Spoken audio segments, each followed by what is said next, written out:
was 1:12 a.m. That's the first thing I remember clearly. Not the fear, not the silence, just the time. I was sitting alone in my dorm room, lights off, laptop glowing in front of me.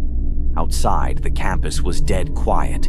No voices, no cars, just the low hum of the ventilation system and the faint buzz of my laptop fan. I wasn't recording anything. I wasn't planning to tell anyone this story. But what happened that night changed how I see the internet forever. Before I go any further, let me be clear about one thing. I never believed in red rooms, not even a little. I thought they were just internet myths, fake horror stories made up on Reddit to scare people, clickbait, urban legends, the kind of stuff edgy forums love to exaggerate. Turns out, I was wrong, very wrong. Last year, I was studying at a mortuary science school. Yeah, that kind of place. If you don't know what that is, it's where they train people to work with dead bodies, embalming, preservation, autopsies, storage, the whole thing. Most people think it's creepy. To me, it was just normal. I'd already seen things most people never would. Human bodies opened up, organs exposed, skin cut and stitched. After a while, it stops shocking you. Dead bodies don't scare me. They're quiet. They don't feel pain. They don't scream. Living people, that's different. And I didn't understand that difference until the night I found room 67. The first time I heard about the deep and dark web was from a classmate named Evan. We were sitting in the student lounge at like 3 a.m., both exhausted, both wired on energy drinks. "You ever been on the dark web?" he asked casually. I laughed. "Nah, that's all fake crap, right?" Evan looked at me for a long second. "No," he said. "It's real, and it's messed up." He explained everything. Tor browser, onion links, hidden websites you couldn't access through Google or Chrome, black markets, weapons, drugs, fake passports, and worse, way worse. At first I wasn't interested, but curiosity is a slow poison. A few nights later, alone in my room, I downloaded Tor, just to look. At the beginning, it didn't feel that scary.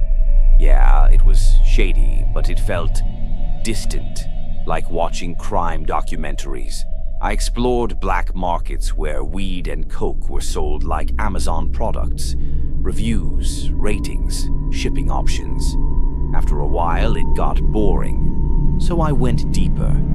Weapon-selling sites, human organ listings, trafficking ads hidden behind coded language. That's when I should have stopped, and for a while I did. I closed the browser and told myself I was done. But the curiosity didn't go away. It grew. Every night I kept thinking, if this exists, how bad does it really get? So I went back. It was May 27th, 2 a.m. I was clicking random links when one page loaded differently.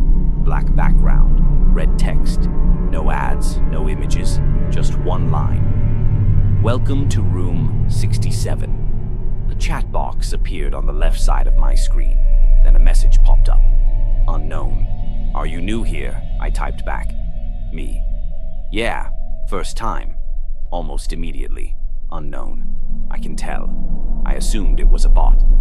Most of these sites used automated scripts, so I asked, "Me, are you a real person or just a bot?" There was a pause, then, "Unknown. I'm real, and I can prove it." My stomach tightened. "Unknown. Do you want to see proof?" I don't know why I said yes. Fear, curiosity, stupidity, probably all three. Me.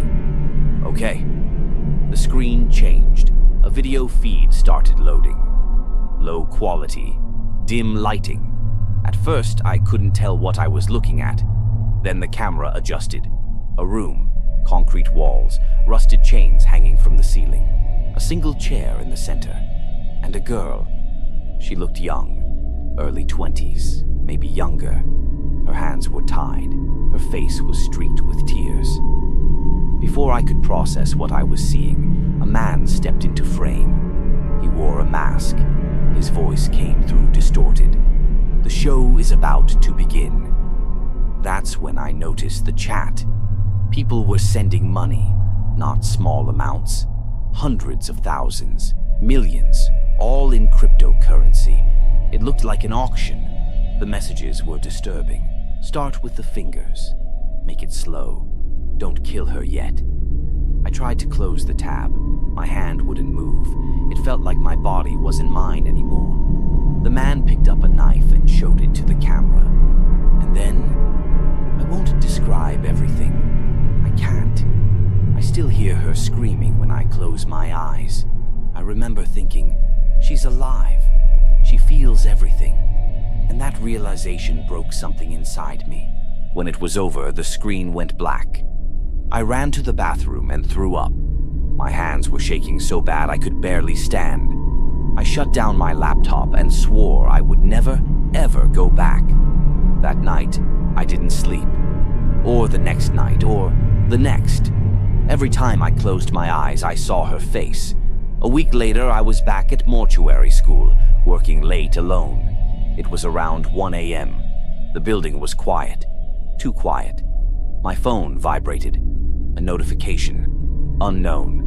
"I'm surprised you stayed until the end." My heart dropped. I hadn't told anyone. Unknown. "Most people leave early. You didn't." I didn't reply. Another message came in.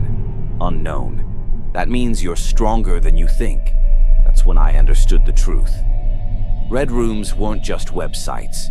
They were watching. I dropped out of school a month later. Deleted everything. Laptop, hard drives, accounts. Tried to forget. But sometimes, late at night, my phone lights up by itself. With one message. Always the same. "Welcome back to room 67. And that's how I know one thing for sure. Once you see it, you're never really out. I don't know if this story is real. I don't know if red rooms truly exist. But I know this. Some parts of the internet were never meant to be explored, and curiosity doesn't just kill the cat. Sometimes, it invites something to watch you back,